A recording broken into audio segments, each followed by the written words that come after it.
Hi, I'm Paris, and it's been about a month since I last updated you on my sweet potato garden. It's going pretty well. I haven't had any plants that I think squirrels or birds have done in. Some are definitely growing better than others, and what I could definitely use more of is sunlight. I've got to get up in the tree and cut back some of those branches, so that means getting my little electric chainsaw and the long pole extension and me either up in the tree or at the top of a ladder trying to cut those back. There's an epic fail YouTube video in that, I'm sure. But for now, with the plants in the ground for about a month, let me show you how they're doing. These are the Stokes sweet potato. They've all taken root really well.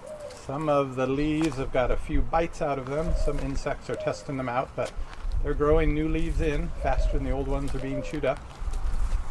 These are Stokes sweet potato on the right and Murasaki on the left.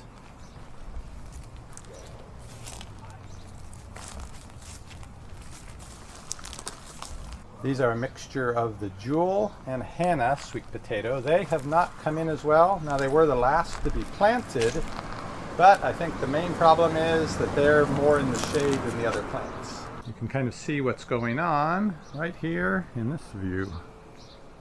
These are some plastic and cloth pots that I'm growing some of the overflow potatoes in, because boy did I end up with too many slips. I still have a few in the house I haven't even put outside yet.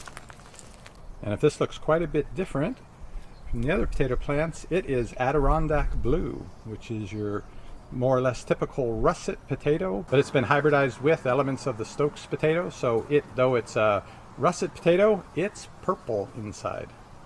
I don't have a lot of the Jewell sweet potato planted. They're only 88 cents a pound. The other potatoes are $1.99 a pound. But even so, the few that I have really aren't nearly as prolific as, take a look at this Stokes potato. Not sure why. Here's some more Adirondack Blue and a Hannah sweet potato. And I still have a few plants on the windowsill. Look at them, so sad. They want to be outside playing with the other ones. And in fact, they're getting some yellow leaves. I think they're not getting all the minerals they need from just being in a cup of water. Some of the other overflow plants ended up out in the front yard in a sunny spot by the rose bush. And I decided to plant one out on the side of the house, not too far from our air conditioner drain, thinking the soil around here is always wet, so I don't have to water this one.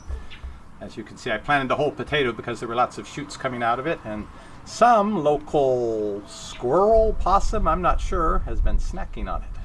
So I'm pleased with how well they're doing, though I do have to get up in that tree and take some of those branches out so they can get a few more hours of sunlight each day.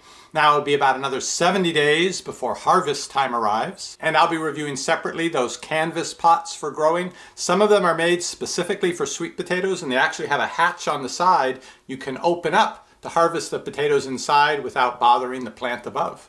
If you want to get notified when that review goes up and when it's harvest day, be sure and click subscribe down below, and I'll see you on the next review.